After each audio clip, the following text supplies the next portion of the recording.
Thank you, Jevon. This evening, we start off your regional news in Jamaica, Montego Bay, St. James. According to Jamaica Observer, despite state security forces putting a lid on criminal activities in the parish of St. James, now under a state of public emergency, criminals managed to make off with 19 firearms and about 150 rounds of assorted ammunition from a private security company. Police reported that the weapons, which were stolen between Thursday evening and Friday afternoon, include 15 revolvers and 4 shotguns. The name of the company was not released by investigators who confirmed the break-in and theft yesterday, but it was reported that the Iron Shore Industrial Estate-based security firm was locked up by its owner on Thursday evening with weapons and ammunition safely put away. According to police, upon the owner's return to the establishment about 6 p.m. on Friday, he discovered that 2 padlocks were removed from the door and that the building was forcibly entered into.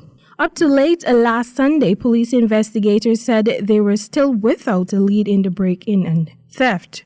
The burglary of the security company was the second report of a major criminal activity in St. James last week.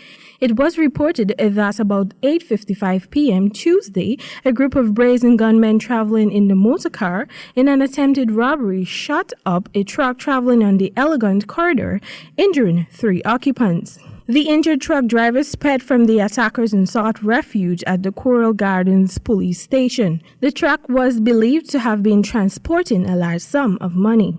And now we turn our focus to Bahamas. According to Bahamas Press, police on the island of San Salvador are investigating a traffic crash which has claimed the life of a female guest to the island.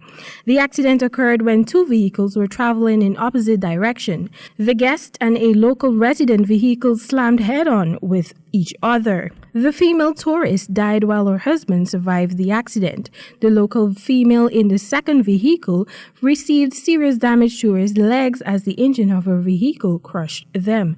However, she will survive the ordeal. Both the male guest and the Bahamian female were airlifted into the capital for further medical evaluation. And finally, we are going to be looking at news coming out of Trinidad and Tobago. Trinidad Express this time reported that 3 girls, all under the age of 18, were found at a house in which prison escapees Olatunji Denbao and Michael Findley were hiding. The house at Ralph Narain Trace Harwich Village is located next to the mangrove that leads to the Godineau River, which can take a boater into the Gulf of Paria or upstream to Woodland. The house is less than a 3-minute drive from South Oropouche Police Station, but it was officers of the Special Operations Response Team that led the raid nearing nightfall Saturday. Officers of the Child Protection Unit took custody of the teenage children. The police want to speak with their mother. A resident said that the 2 escapees had no connection to South Oropouche, but it was one of the 6 recaptured earlier that lived in the area once.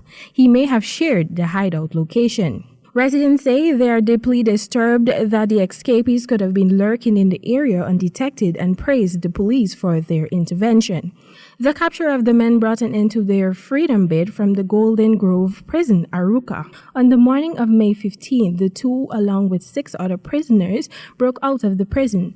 The 6 others were held within 48 hours, but Denbao and Findley proved slippery.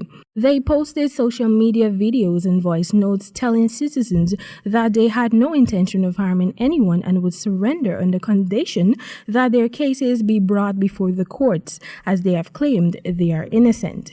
They stated that due to the current judicial system, even though they were innocent, they were still spending several years, potentially up to a decade in jail, while awaiting their court date.